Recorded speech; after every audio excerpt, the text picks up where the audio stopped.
This is part 4 of a cognitive meta-theory that integrates TESOL with Christianity. In the previous part, we ended by summarizing 3 different types of processing. Technical thought, which uses rigorous thinking within a restricted realm. Normal thought, which uses analogy to tie various aspects together. And mental networks, which are based in collections of emotional memories that function as units. We will now look at an aspect of communication that goes beyond both normal thought and technical thought. Grammar is an example of technical thought. Community of practice, we suggest, is related to normal thought. Implicature is neither normal nor technical thought, and instead we suggest that it uses mental networks. However, let us look at how implicature was analyzed. Grice was the first to describe it rigorously, and he attempted to describe implicature using technical thought. He came up with 4 maxims. The maxim of quantity, quality, relation, and manner. If you examine those 4 maxims, they describe quite accurately how technical thought functions.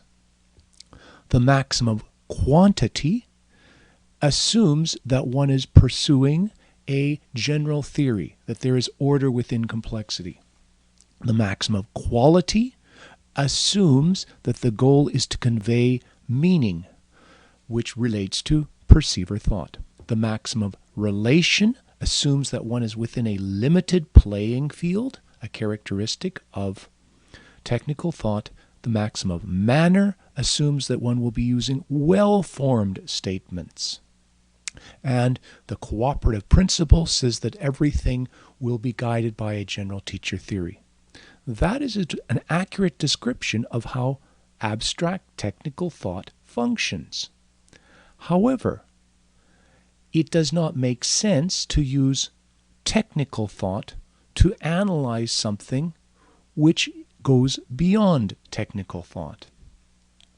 Here we have an example of an epistemological crisis.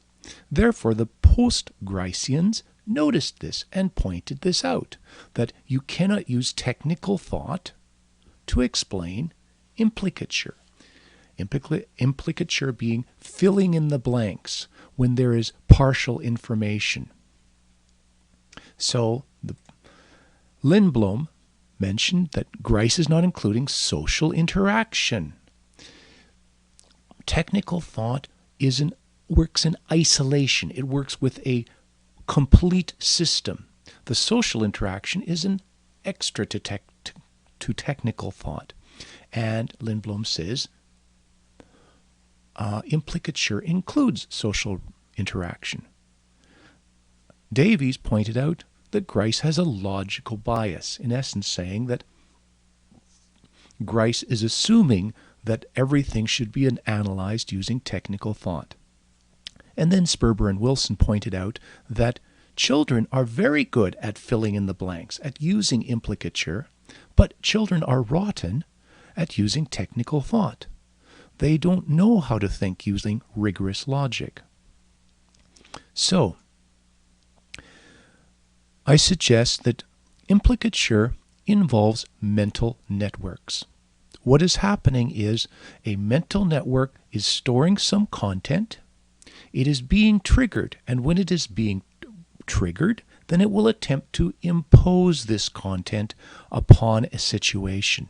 And that triggered mental network, its imposed content will fill in the blanks so that you don't hear what the other person is saying, but rather what the other person says triggers a mental network in your own mind, and that mental network then provides the content. This type of mechanism is cognitively efficient because one simply has to trigger a mental network. It comes up, it fills in the content. And it's also related, as Sperber mentioned, to influence. There is an emotional component here where the mental network will attempt to impose its structure. And it will assume relevance. It implies a context. The structure of the mental network creates a context based upon its content that it is attempting to impose.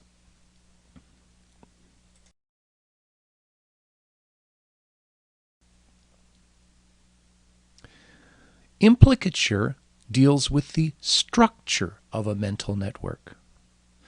However, there are emotional overtones. Politeness, we suggest, also involves mental networks. However, what is being emphasized here is the emotional flavor that comes from the mental network being triggered. However, politeness is also based in structure. There is an implicit structure. One is polite by behaving in a certain way or talking in a certain manner.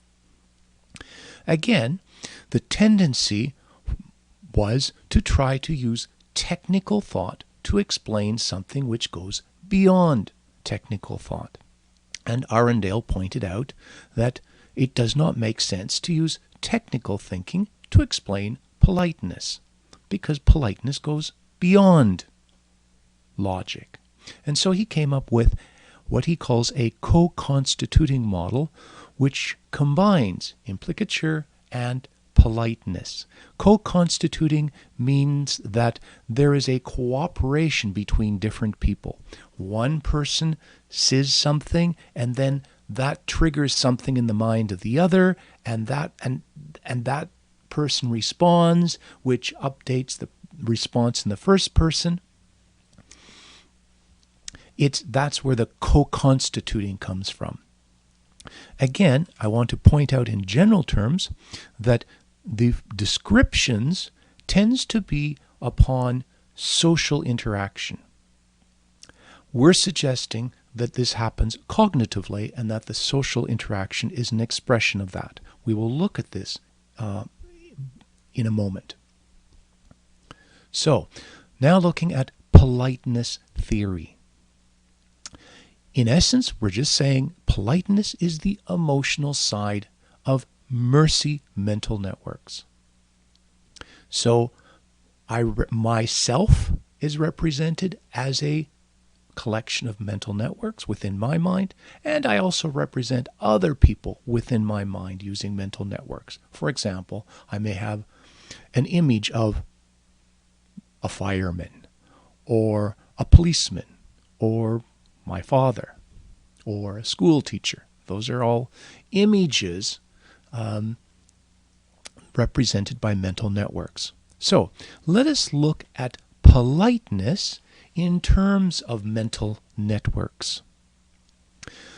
A mental network has three fundamental requirements.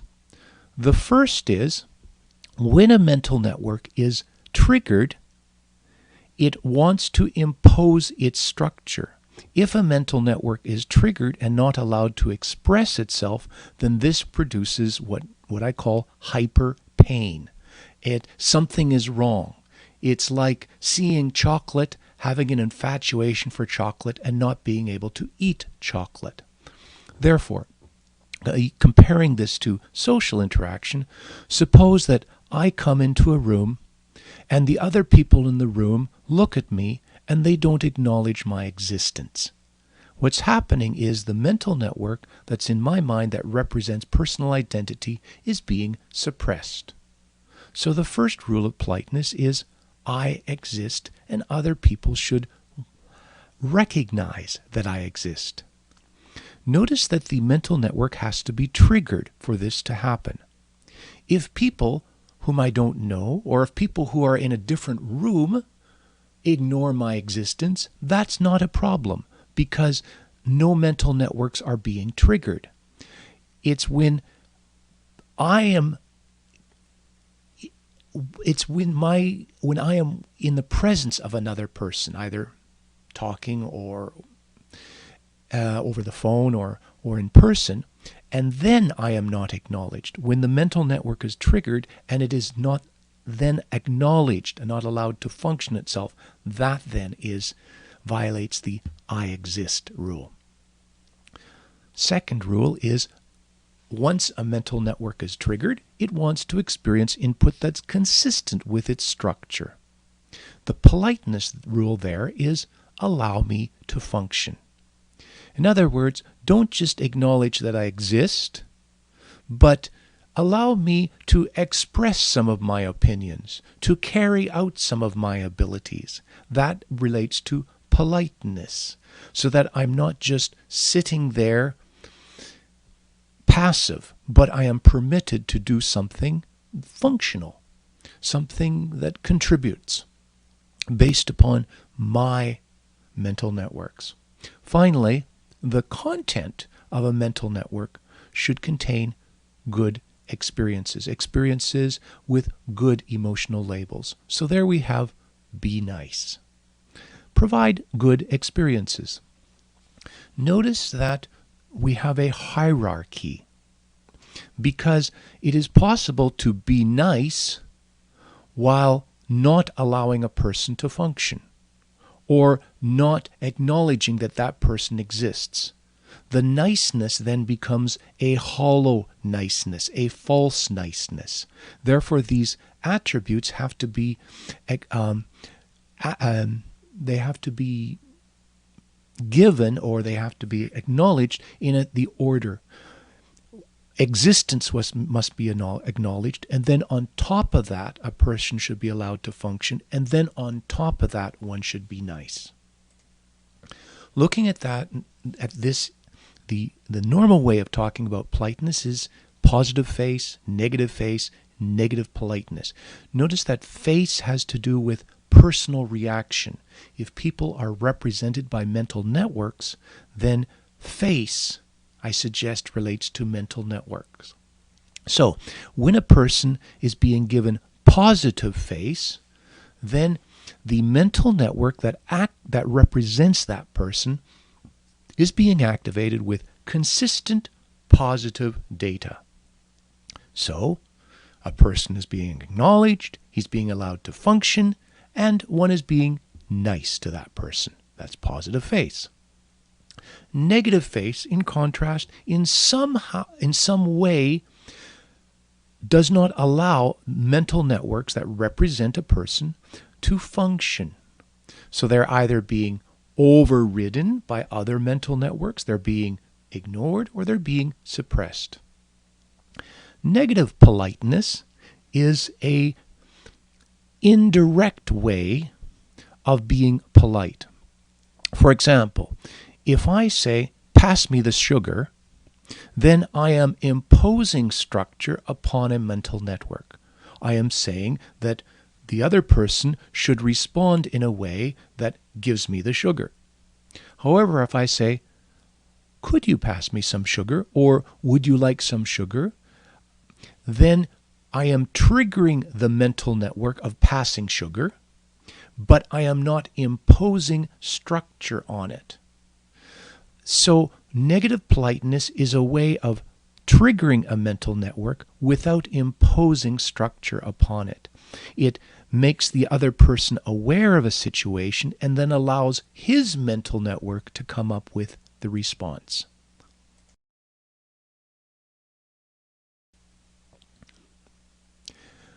Culture. We have talked about this indirectly before. Let's look at this specifically. So, social interaction, I suggest, is based in interacting mental networks. Social interaction is a focus of a lot of research these days, and a lot of, as we have already seen, many attributes such as politeness, the co-constituting model, are being explained using social interaction. And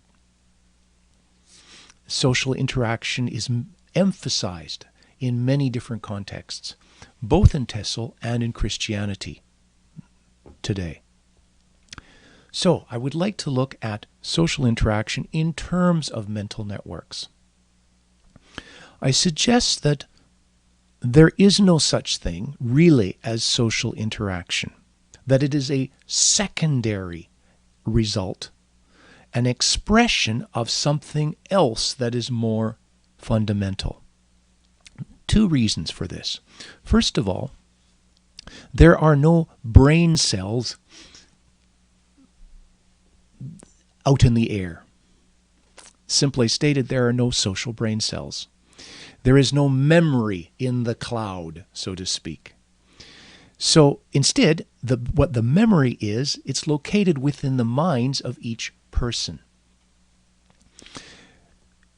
Saying this another way, without human minds, there would be no social interaction. In order to have social interaction, you have to have people.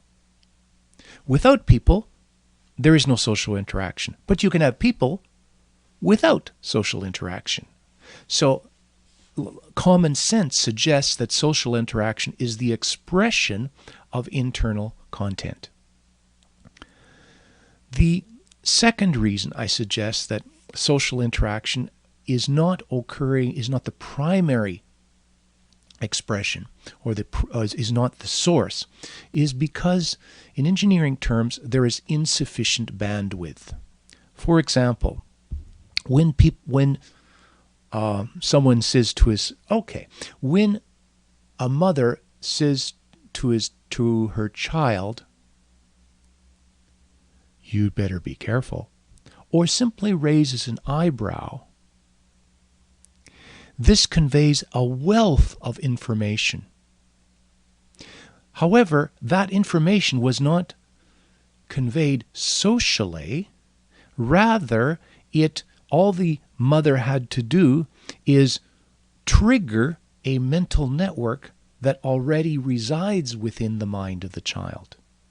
And so the social interaction, we suggest, is happening primarily internally, so that each person is experiencing social interaction within his own or within her own mind. The child has mental networks that represent personal identity.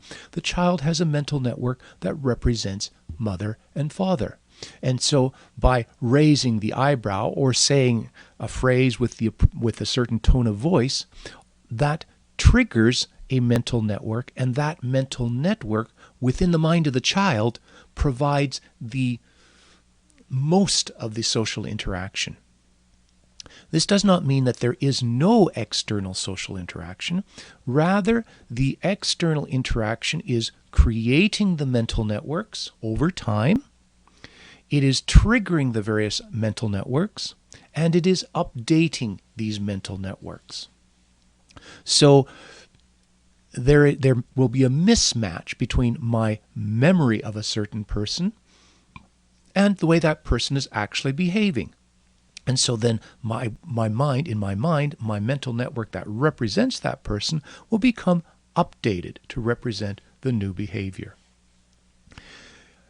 It is interesting to notice that Fairclough talks about interacting mental networks in Language and Power. He does not use the word mental networks. It's what he calls member resources. However, that corresponds quite closely to what mental symmetry calls a mental network. However, later Fairclough has abandoned the concept of member resources, and Fairclough is now talking about social interaction.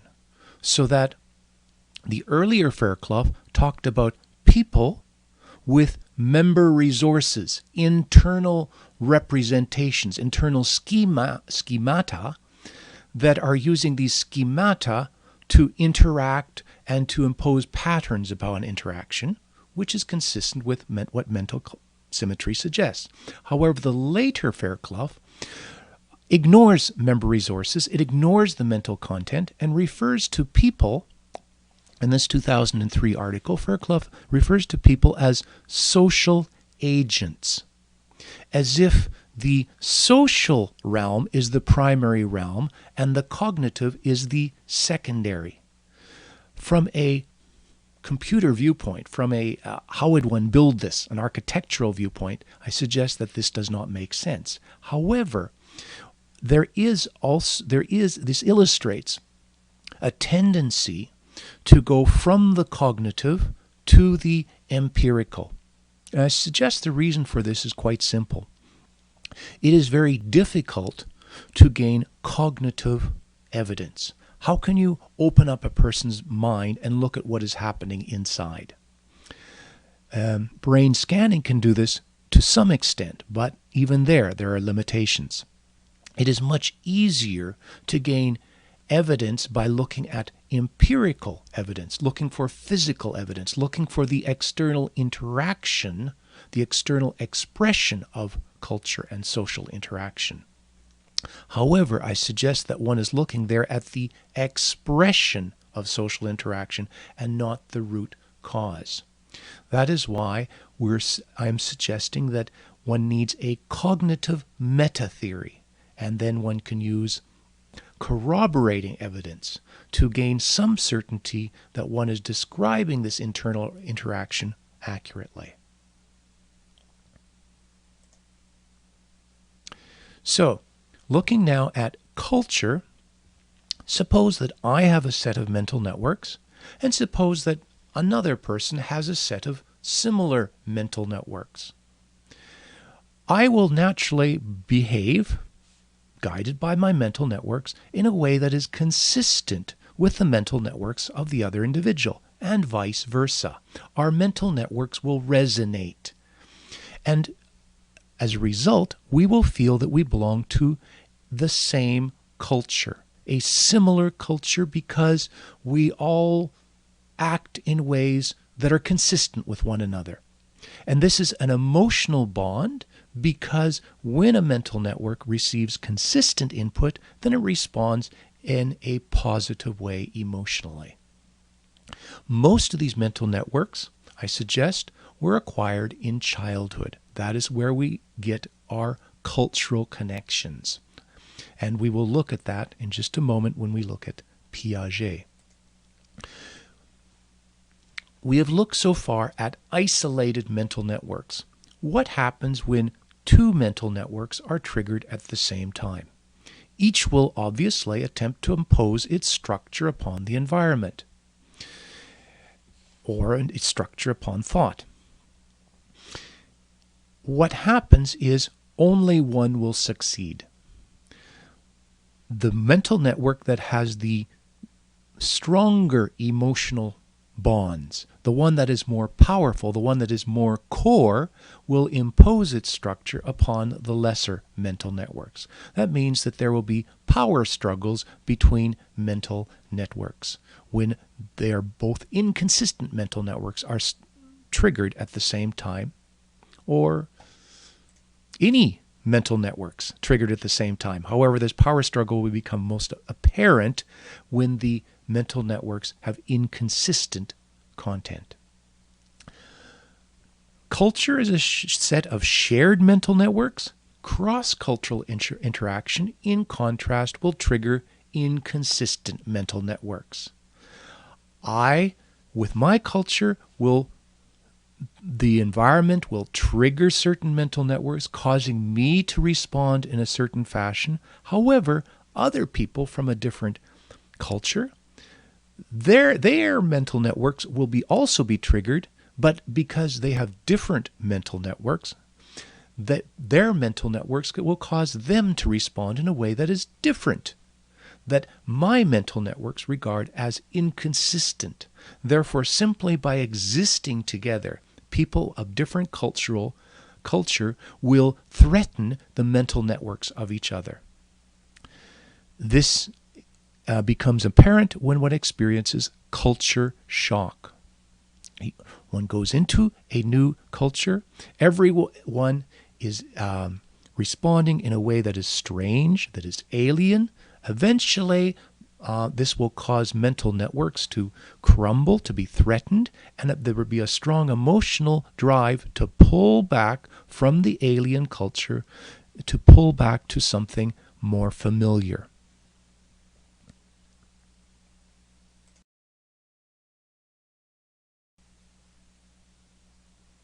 Here is a simple example of social interaction and mental networks. Starts with Jack and Jill. Jack is at the computer, Jill is in the kitchen. Jack happens to see something on the internet, so we have a mental network within Jack's mind being triggered by the environment. It's a picture of pizza. Ah, food has emotional content. It is associated with emotional experiences. And so a mental network of eating pizza is triggered in the mind of Jack, which causes him to produce output that is consistent with this structure. So he says, Jill, what if we make pizza? She also has mental networks, and which the word make pizza will trigger a mental network in her mind of an experience of the last time that the two of them had pizza, made pizza. It ended up burnt.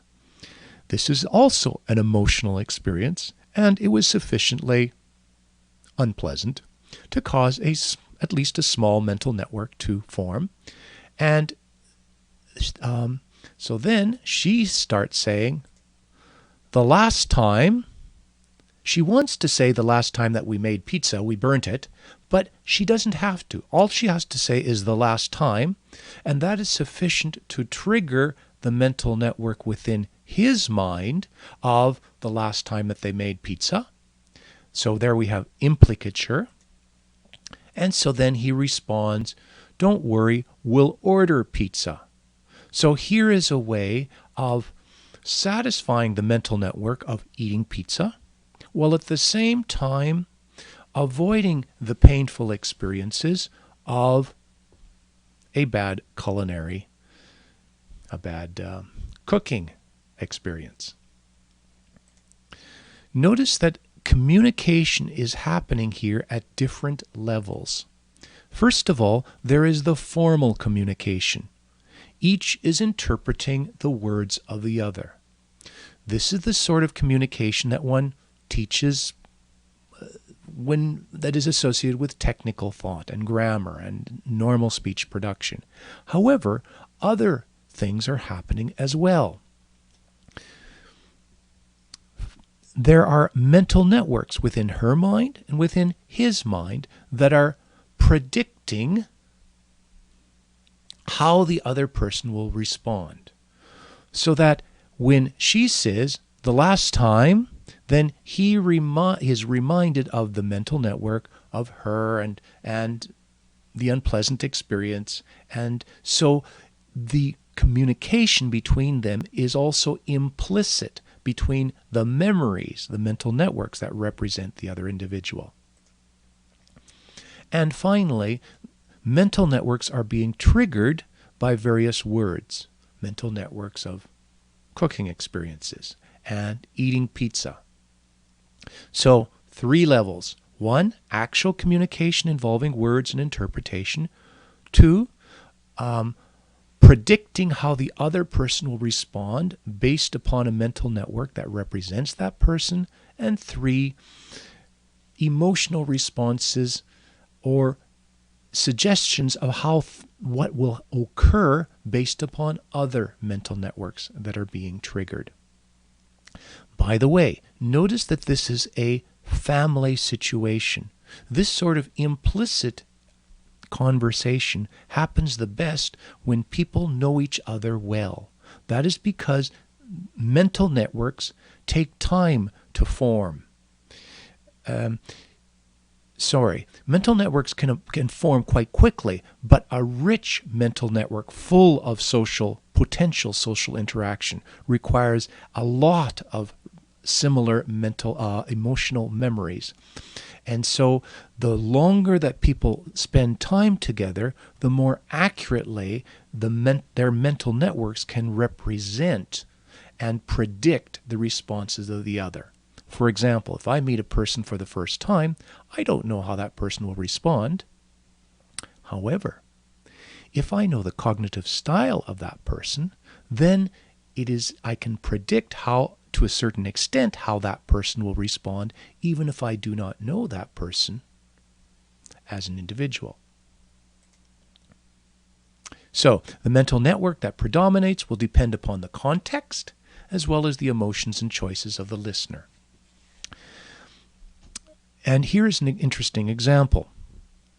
When I gave this example of the pizza at one language school, the audience respond, someone in the audience respond by pointing out that I had Jill in the kitchen and Jack at the computer, and that this represented traditional gender roles, and that I needed to adjust the example.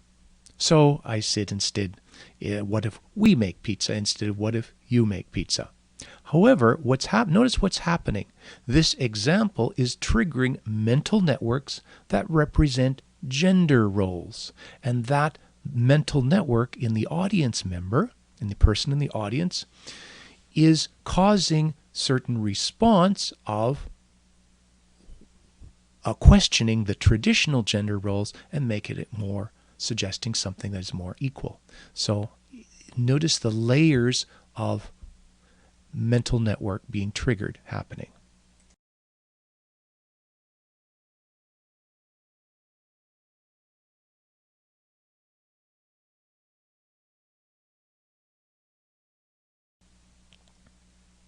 Now, Culhane introduced a simple model of how people integrate into another culture when they are exposed to another culture.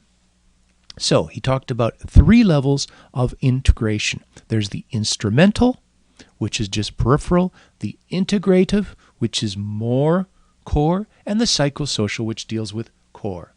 So we suggest that the psychosocial, translating this into the language of mental symmetry, at the psychosocial level, core mental networks are being affected.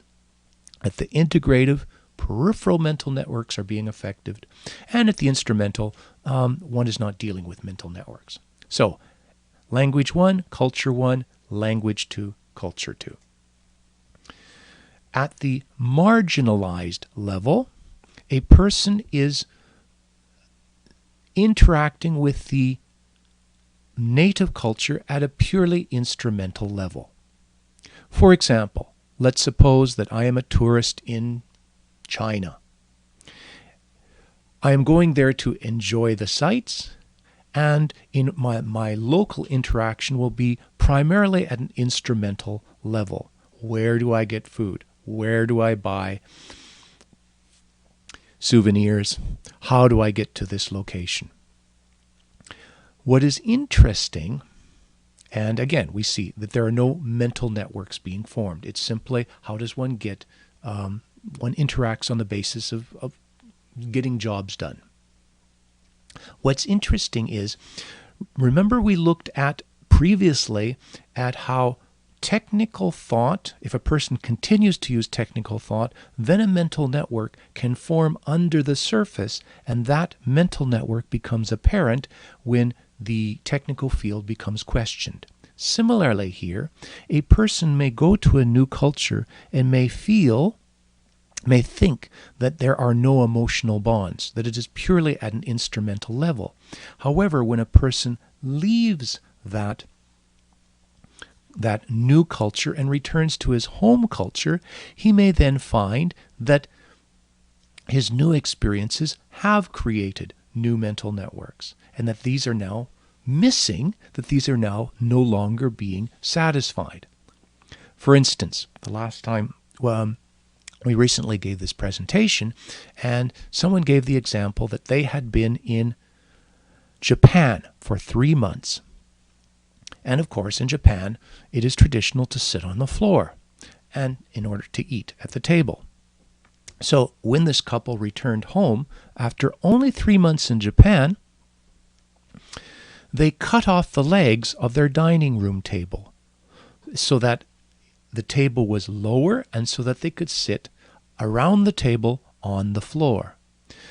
So a humorous example of a mental network that inadvertently developed and caused behavior to change when the people returned home.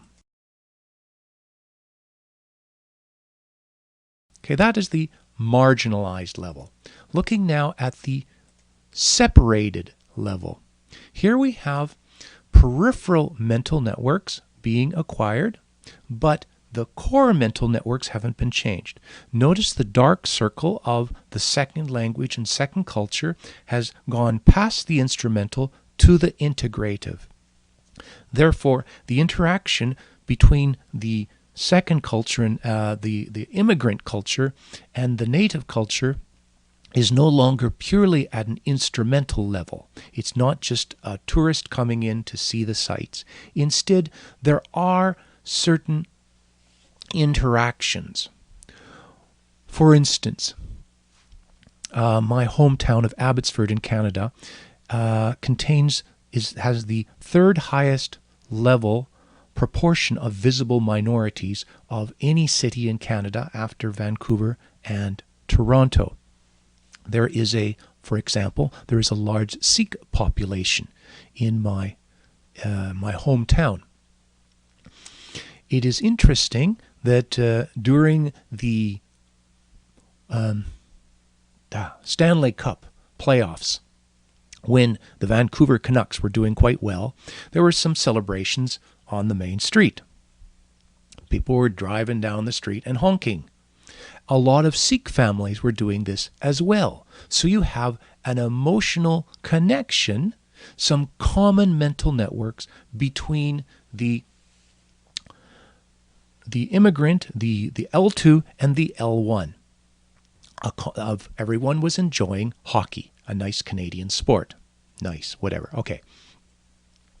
However, the core mental networks are still different. For example, if one would go from, let's say, visit a Sikh home, one would find that the culture and language is still, on a typical home, is still significantly different than the culture and language of the typical Canadian home.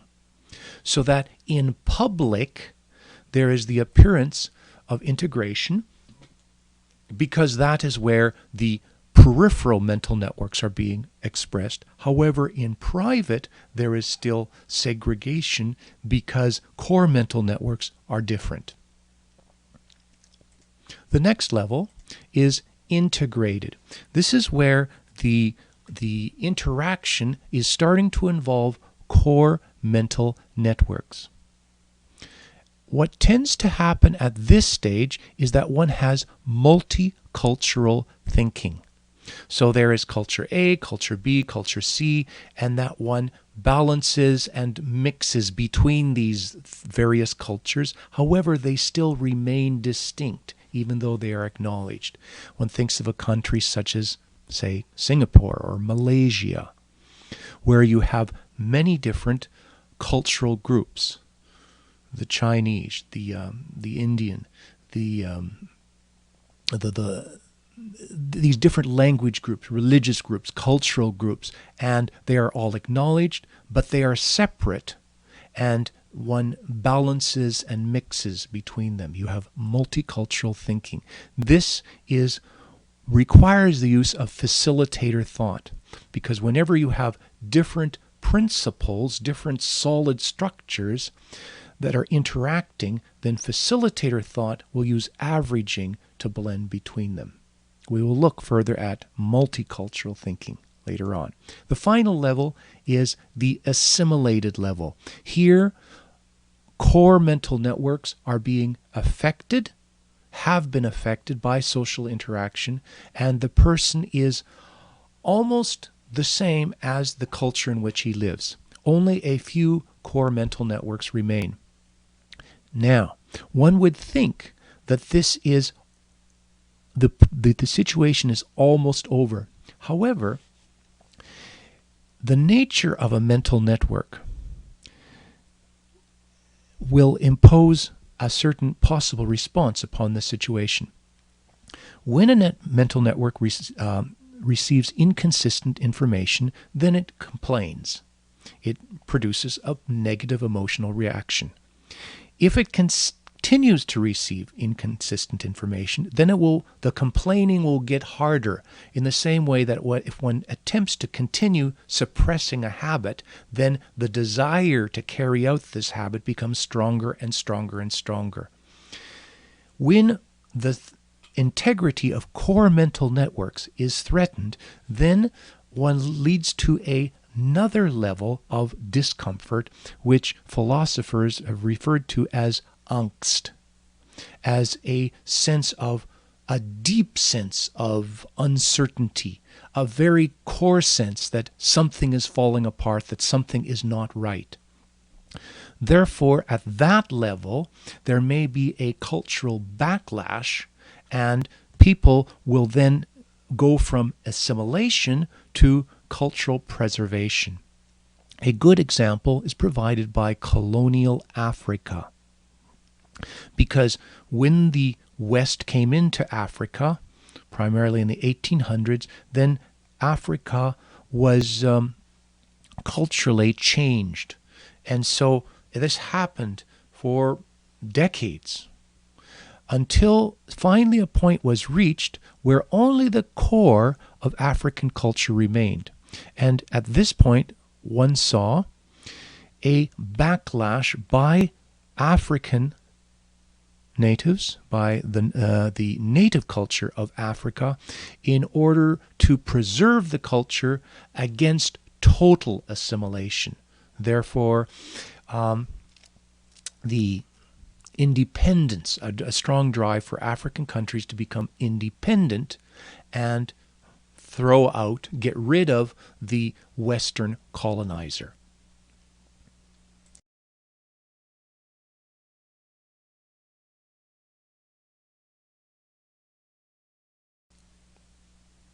Now let's look at childish development. We saw earlier, when looking at implicature, that it is something that can be done easily by the child, comes naturally to the child, and we suggested there that children find it easy to work with mental networks. The classic authority with childish development is, of course, Piaget. Piaget said way back in 1926 that children are guided by schema, by schemata, the plural of schema. For example, the child may have a mercy mental network that represents a fireman, or a mercy mental network that represents a plane. In each case, emotional experiences have combined to form a network. So when that is triggered, then the child will pretend to be a fireman, or pretend to be an airplane. As Piaget said later, pretense plays a major role in the child. So notice that the child is not choosing to be a fireman or a train. Instead, one is dealing with fragmented mercy mental networks, and the environment in the body is triggering the appropriate mental network. So that if something plane-like comes along that triggers that mercy mental network of a plane, then for the next few minutes, the child is an airplane, involuntarily, because that mental network has been triggered, and it is determining the response and behavior of the child. So you have the mind being held together, actually the mind containing fragmented mercy mental networks, and the one that's currently active depends upon the current environment. Relating this to the mind, Leslie says that pretense is a basis for theory of mind. And we would agree there, because theory of mind, that's the official psychological term for using how the mind represents other people. And pretense is simply using that for pretending to be another person. So mental symmetry would interpret this as saying that mental networks represent people, they represent emotional experiences such as flying an airplane, and these mental networks then they're triggered and they predict how people will think. And they allow a person to enter into the experience of pretending that one is another person, so that you have theory of mind and pretense both coming from mental networks.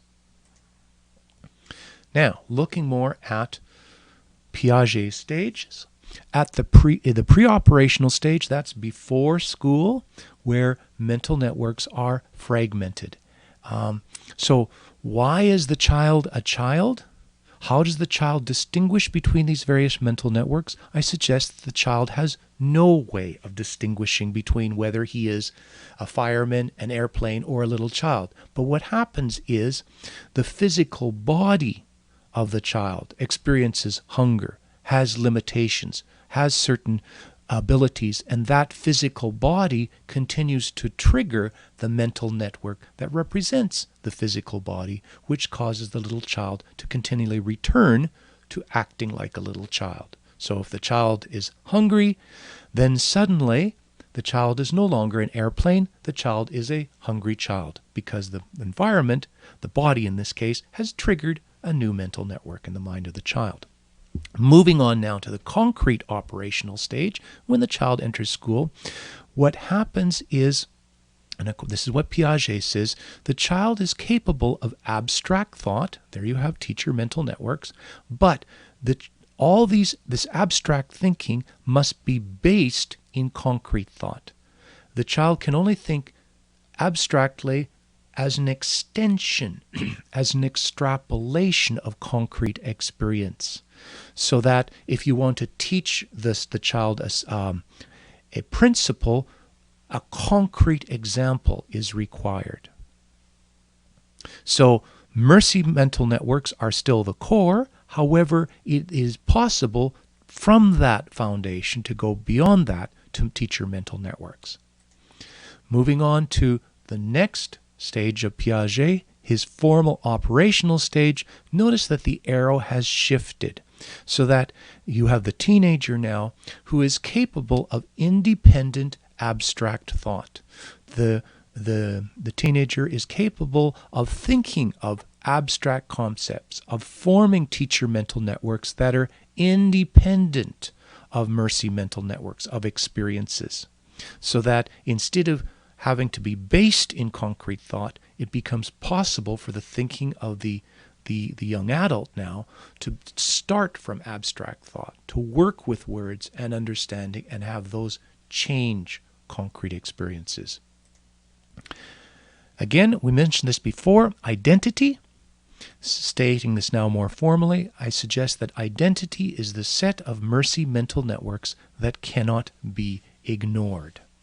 So, notice in the young child, he could not ignore his physical body. He did not realize this mentally, but the physical body always re-triggered the mental networks that represent the physical body. So identity starts with the physical body. This is who I am. And then as a person acquires skills, knowledge, understanding, other mental networks form.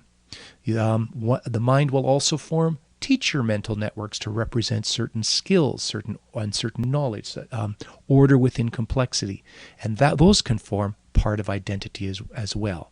So identity starts based in mercy mental networks. It can transcend that to include internal mercy mental networks and as well teacher mental networks. We're not looking at that secondary effect. I just want to mention that it exists.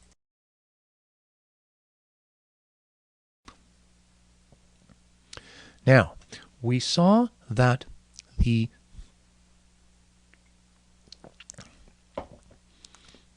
mind acquires its initial content from the physical body. This leads us to the concept of embodiment. I mentioned previously that social interaction is a common, is is a buzzword right now. Embodiment is another modern buzzword.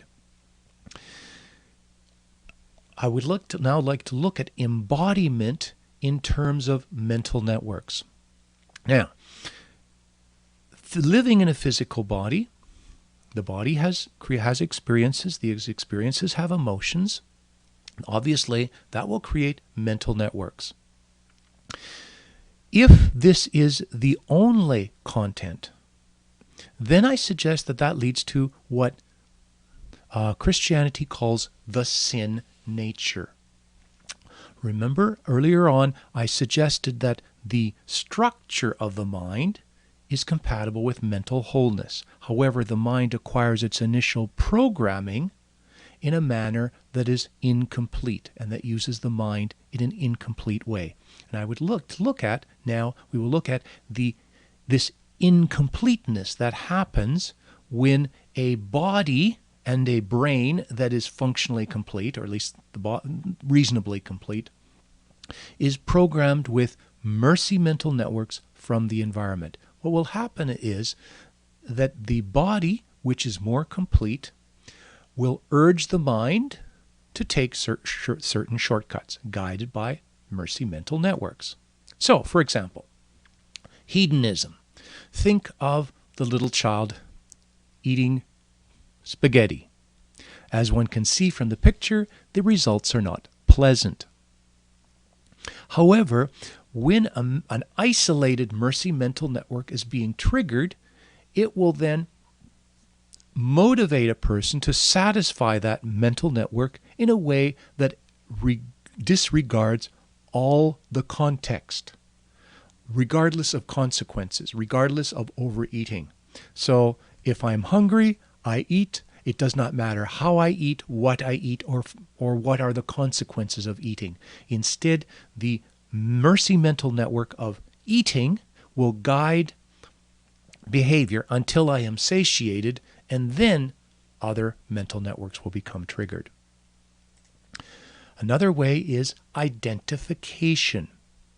So that it is possible, suppose that I stare at a screen and watch a movie or a TV show, then by focusing upon that environment, that will trigger a certain mental network in my mind and keep that mental network active. So as long as I am watching that show, I can pretend, just like the little child pretending he is an airplane, I can pretend that I am the hero or the heroine in that movie, on that show. And so as my identity temporarily is determined by the screen at which I am staring. Again, embodiment. This is what happens when the physical environment determines mental content. Another way that embodiment can limit or affect thinking is to use external shortcuts and external structures to substitute for mental content. For example, money. Instead of learning how to develop an internal sense of what value is and how to achieve value, it is possible to use pieces of paper, or in the case of Canada now, pieces of plastic, to represent value. And then instead of having to develop internally, one can use other people, other money, other objects to avoid learning and growing. One is reminded of the joke of the rich old man who goes to the doctor, and the doctor tells the man that he needs to get some extra exercise. And so the man turns to his butler and says, "Jeeves, exercise for me." Obviously, that does not make sense, but that is the sort of thinking that happens when external structure is used to substitute for internal structure. Theft. Suppose that I see something pleasant, such as a $1,000 bill or a shiny ring. That will trigger a mental network, and I will want to identify with that mental network. I will want to focus on that. The easiest way is to take the object, because if I take it, then I can continue to focus upon that good mental network. Another way is denial. Remember that a mental network will only be active if it is triggered. Therefore, if I have an unpleasant mental network that represents some person or some situation, then it is possible to stop triggering that mental network by moving on to a new environment. This happens in divorce or physically moving on. Notice it's not the moving on that is the problem. It is using physical movement as a way to prevent certain mental networks from being triggered. What happens in practice is that one moves physically to a new environment, and something in that new environment will trigger the same old mental networks, and one discovers that one has not moved on because one has moved on physically but not mentally. Again, illustrating the shortcoming of using the external world to substitute for internal content. Irrationalism. Perceiver thought, as we will see, builds connections between mental networks.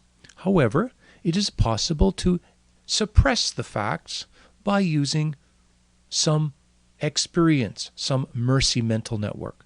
Don't bother me with the facts. My mind is made up. Why is it made up? I have an emotional attachment.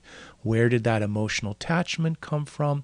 It came from the environment, from some isolated, usually mercy mental network. I mentioned earlier that when mental networks are triggered, when more than one mental network is triggered at the same time, then there will be power struggles, and one will attempt to impose its structure upon the other. This is illustrated graphically with the fighting. One person, the internal struggle turns into an external struggle, and one person attempts to impose his self on another person. So the goal is then if I am stronger than you physically, then the mental network that represents me within your mind will dominate your thinking. The most extreme example is, of course, murder. If I can kill another person, then the mental network that represents him will no longer be triggered. And, of course, xenophobia. If someone is different, if someone is a totally different culture, especially if they wear different clothes or behave in a different physical manner, then this will trigger mercy mental networks in my mind in a negative way, and my instinctive reaction will be different is wrong, leading to xenophobia. Summarizing, I suggest that embodiment, again, a common concept now, is inadequate as a philosophy. If one uses embodiment as a concept for tying everything together, then one has a philosophy where one believes that external structure, that's the embodiment, is what ties together mental content. And then one leads to all these unfortunate byproducts. However, there is such a thing known as embodiment. Embodiment really does exist. The body does have a strong effect upon the mind, and the physical body provides the initial content for the mind. Therefore, using embodiment, it's a very effective tool to guide the mind. For example, think of parenting. By using discipline or withholding privileges, a parent can use embodiment to physical input to guide the development of the mind. And if a parent or teacher is not allowed to use embodiment, then it becomes, if any form of physical discipline becomes forbidden, then it becomes much more difficult for an adult such as a parent, to guide and channel the mental development of the child. So, embodiment is an inadequate philosophy, but as a tool, it works very well.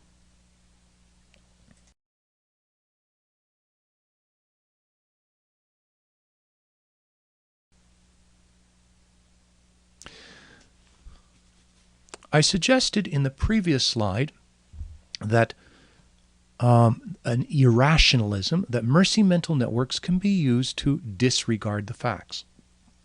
We will now look at this interaction between mercy thought and perceiver thought in more detail, guided by Habermas's 3 societal stages. Here we will look at the first 2. We will refer briefly to the 3rd stage later on. Habermas looked at the society in European society, and he compared how Europe behaved in, say, the 1700s with how it behaved in the 1800s and 1800s, 1900s. And again, Habermas described this in terms of social interaction. There we find the focus upon empirical evidence. We will interpret this social interaction from a cognitive perspective, suggesting that the cognitive is more basic than the social, and that the social is an expression of the cognitive. So, remember, mercy thought deals with emotional experiences and builds associations between these emotional experiences.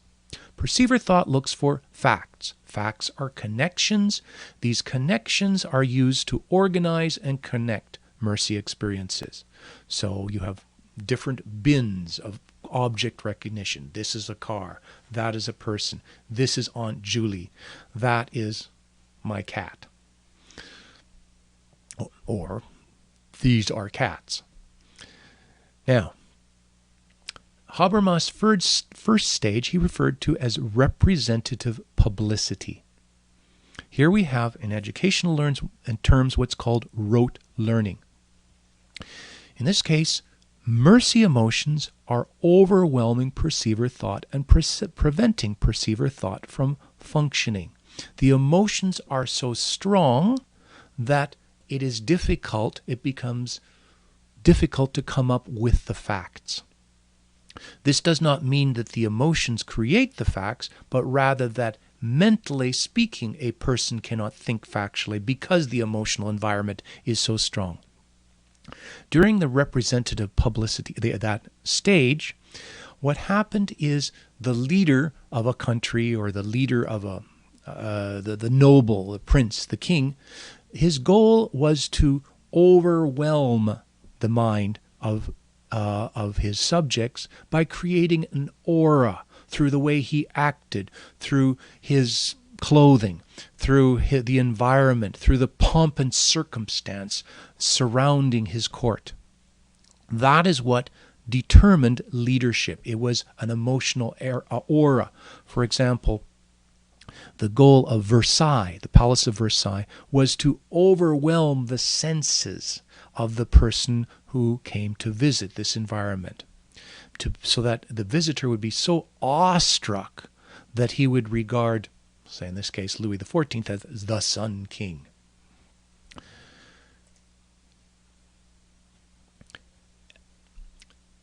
The assumption there was that if a person had the aura, then he had the right to determine truth, so that a person who is the king is the source of truth. Same thing happens in rote learning. The assumption is because the teacher is a special person, then the teacher is the source of truth for the student.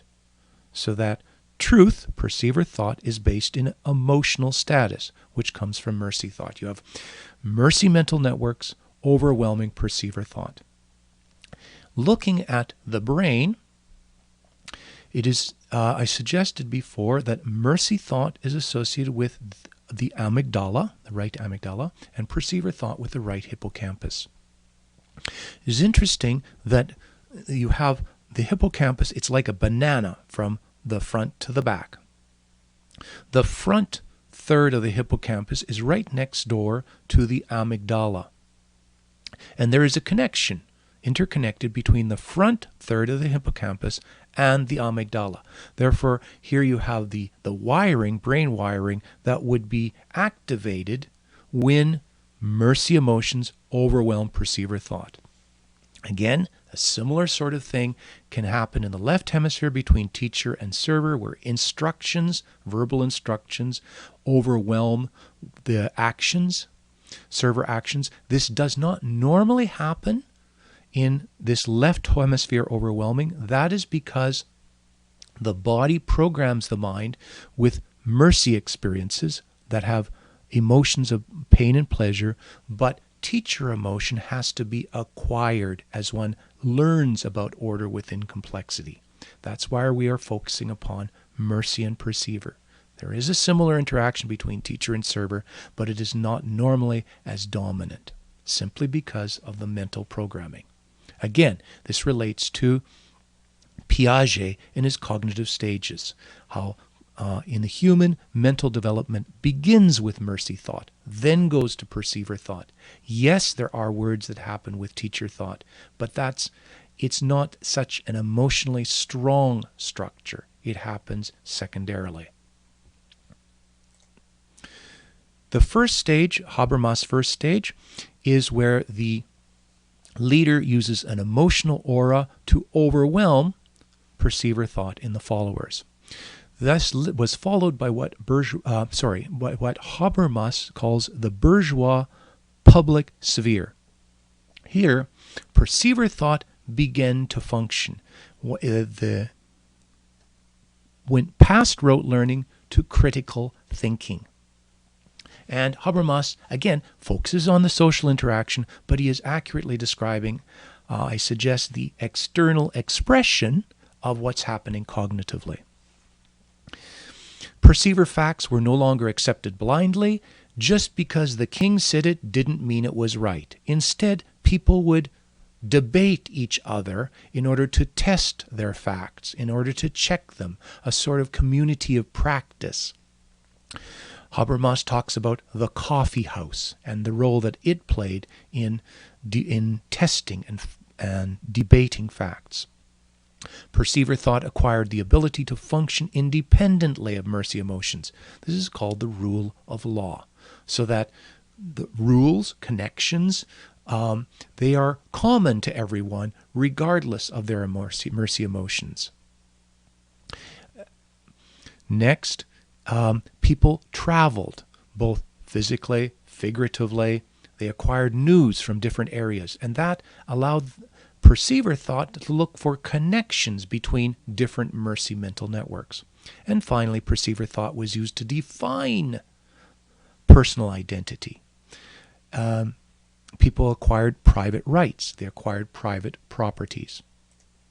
Turning to the brain, the front third of the hippocampus is connected with the amygdala. The back third of the hippocampus is completely independent of the amygdala. The middle, of course, is somewhere in between, both in terms of connections and location. London taxicab drivers have to go through a test which takes 2 years of studying, in which they have to memorize the entire map of London and be able to instantly work out a path from any point in London to any other point. It is an extremely difficult exam which needs to be passed. Neurologically, London taxi drivers actually have a larger posterior right hippocampus. So there you have the part of hippocampus that deals explicitly with perceiver thought and maps. Right being perceiver, back being the part independent of mercy.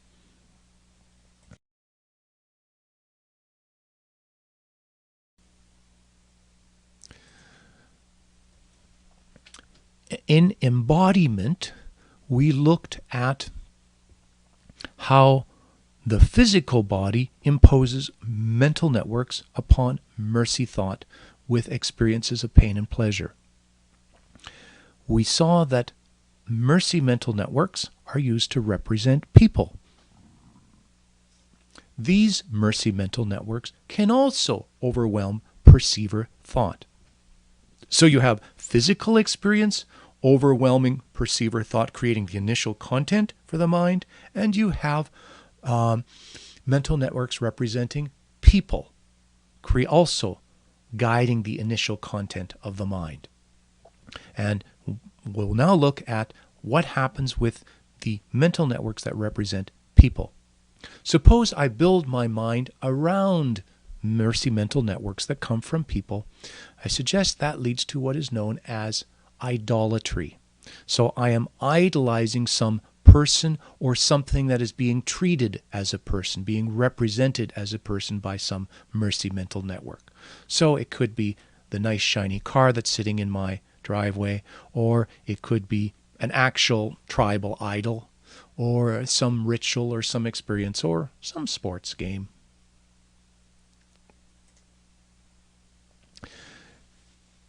These mercy mental networks can overwhelm perceiver thought.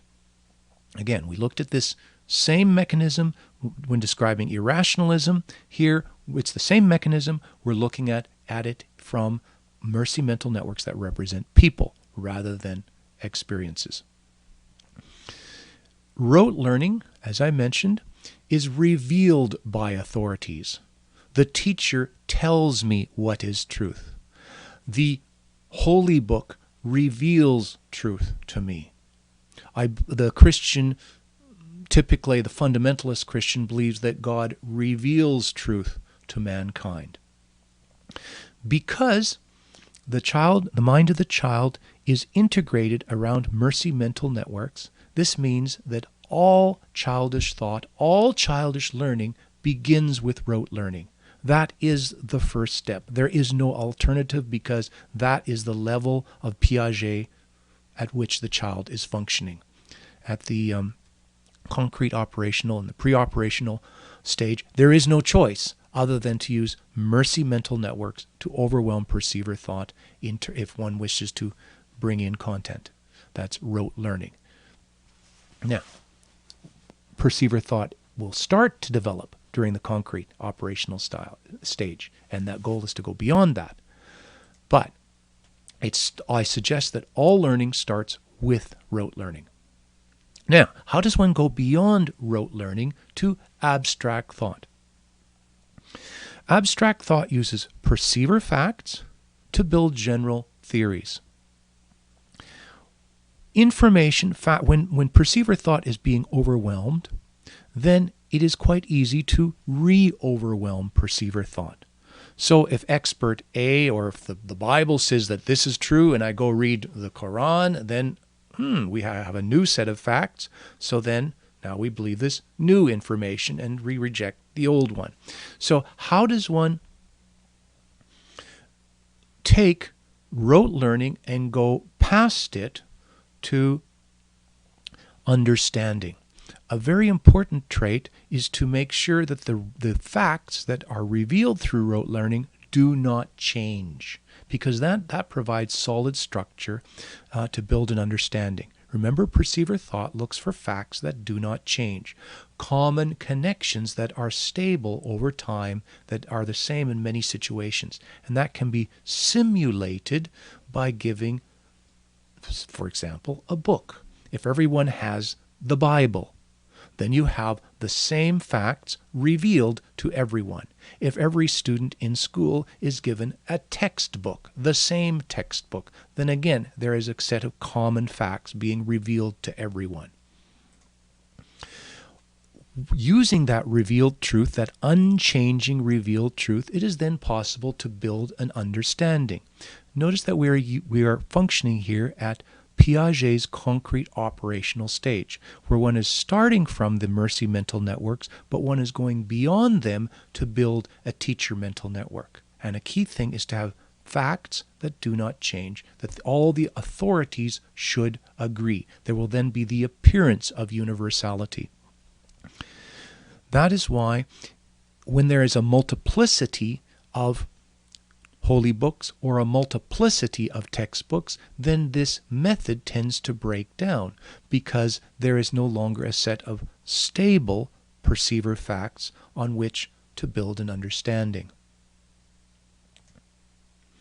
So, going then from Piaget's concrete operational stage to the formal operational stage, when what the experts initially programmed perceiver thought using their emotional status, that's rote learning, then that led to a stable set of information which created an understanding, and then the next step of critical thinking will question the authorities. In some way, the goal is to go beyond basing truth in authority to basing it in something else. Love and Guthrie described several different methods of or systems of cognitive development.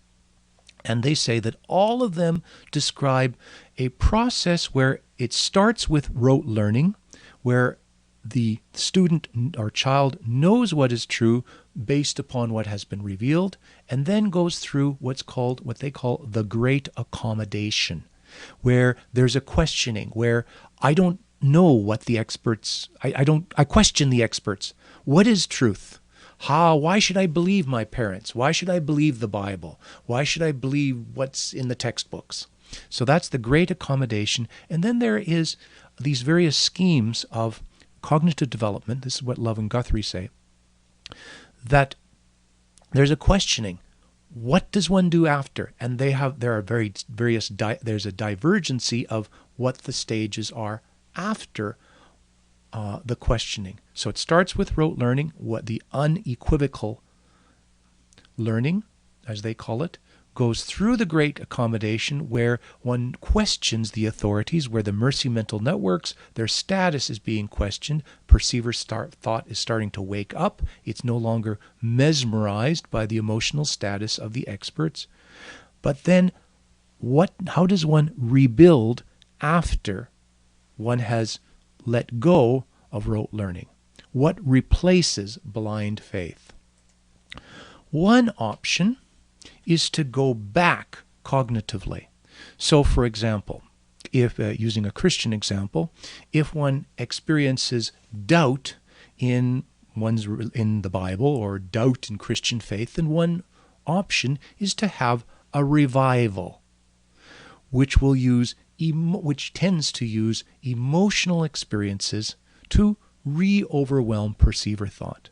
So if mercy mental networks are losing their emotional status and perceiver thought is starting to question, then it is possible to use emotional experiences to add status, add intensity to the mercy mental networks, then bringing a person back to blind faith.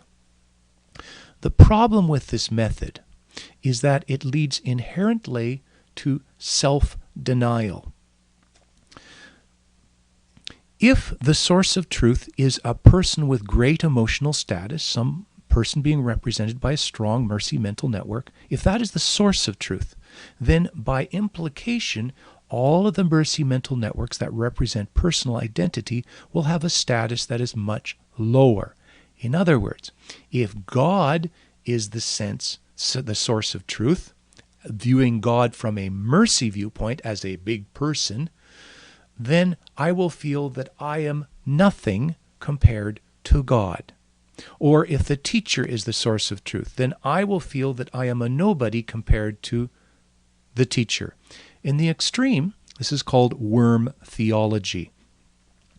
However, I suggest that blind faith or revealed truth, viewing the Bible as the source, the emotional source of all truth, while it is an important stage for cognitive development and is the only method that the child can use for both religious and secular education, while that is necessary at that stage, if one continues to follow that form of thinking, then it will be accompanied by an attitude of religious self-denial. I am a Mennonite. Mennonites tend to practice this self-denial, but one can see it in most pure form in the Amish, where much of the religious doctrine is based upon this idea of I must be nothing and God must be everything. what will happen is this concept of religious self-denial will be so strong that it will overwhelm the content of the Bible or of the holy book or the textbook. Even if the Bible does not teach self-denial, or even if it teaches it within a certain context, or even if it says that self-denial is part of a bigger picture, the attitude of blind faith, the attitude of fundamentalism will end up imposing the doctrine of self-denial upon Christianity, even if that doctrine is not an inherent form of Christianity. One sees this, for example, another example is in the Catholic saints. If one reads some of the biographies of these saints, self-denial was almost often the dominating doctrine that overrode all other doctrines. Notice that perceiver part is the part that looks for truth. However, if perceiver thought is being overwhelmed, then the person will not notice the inconsistency between his religious doctrine of self-denial and what the Bible talks about self-denial. That's one disadvantage of using blind faith to re-overwhelm or to keep perceiver thought overwhelmed. Again, looking back at, I mentioned that Don and Katie Fortune have done independent research on spiritual gifts / cognitive styles. I mentioned that one big difference is in the description of the perceiver. In the Fortune's description of the perceiver, self-denial and this idea of proclaiming truth and right and wrong and black and white, that type of thinking is quite pervasive in the mindset of the fundamentalist perceiver. And the Fortunes tend to their description of the perceiver person contains a lot of these elements. However, I suggest that that is related more to blind faith and perceiver thought functioning partially or being overwhelmed, at least partially, by mercy mental networks. Another alternative is to use multiculturalism. We saw that in Colquhoun's third stage. Multiculturalism is based upon many different mercy mental networks. For example, you have the Sikh religion there, you have the Muslim religion, the Hindu religion, the Christian religion, and so then facilitator thought looks at these various religions and balances and mixes between them. Well, the truth, it looks for truth as some sort of average between these various opinions.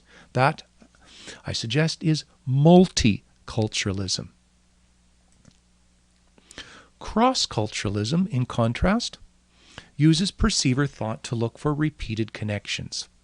We have there the example of traveling, and traveling plays a major role in building cross-cultural thought, as we saw in Habermas' second stage. However, I suggest that what's really important is mental traveling. Does one go between various mental networks, between different cultural mental networks, between different ideas in the mind in order to look for common connections using perceiver thought, building bridges between various cultures? Now, cross-cultural thinking does not disable facilitator thought. Instead, I suggest that it actually gives facilitator thought more freedom. Remember that facilitator thought wants freedom within structure.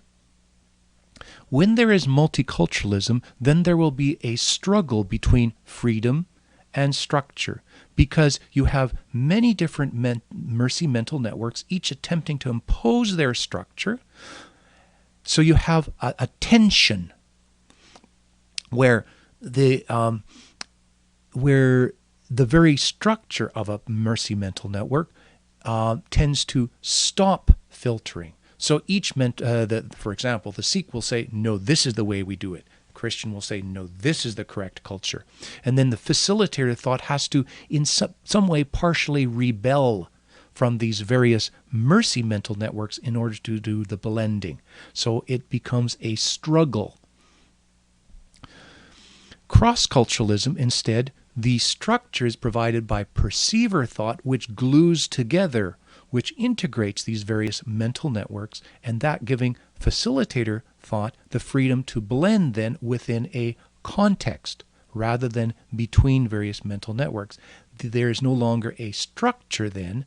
There's no longer a struggle between mercy mental networks, but rather there is a generality, and the facilitator thought works within this generality provided by perceiver thought. So cross-culturalism actually gives, I suggest, more freedom to facilitator thought, whereas multiculturalism, even though facilitator thought appears more evident, it requires a struggle between the monoculturalism of blind faith and the multiculturalism of facilitator averaging.